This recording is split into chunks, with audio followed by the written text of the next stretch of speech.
6h30, le journal présenté par Mélina Fachin. Bonjour Mélina. Bonjour Lionel, bonjour à tous. Plusieurs centaines de Français ont donc été rapatriés du Niger ces dernières heures. Une semaine après le coup d'État dans le pays, le Quai d'Orsay a joué la prudence. Un 5e avion a encore été envoyé à Niamey hier soir, Frédéric Michel. Il devrait s'agir du tout dernier vol affrété pour ces évacuations.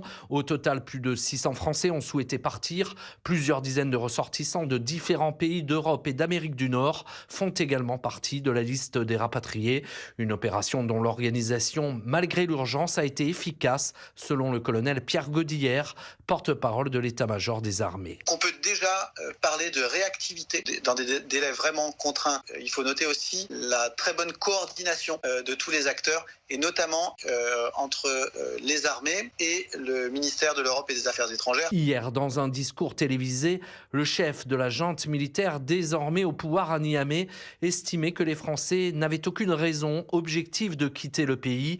Pour le général Tiani, les ressortissants français n'ont jamais été l'objet de la moindre menace.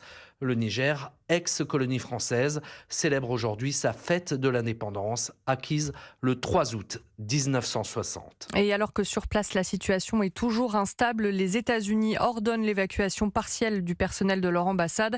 Les chefs d'État des pays de l'Afrique de l'Ouest annoncent qu'une intervention militaire au Niger serait la dernière option sur la table. En attendant, ils multiplient les sanctions.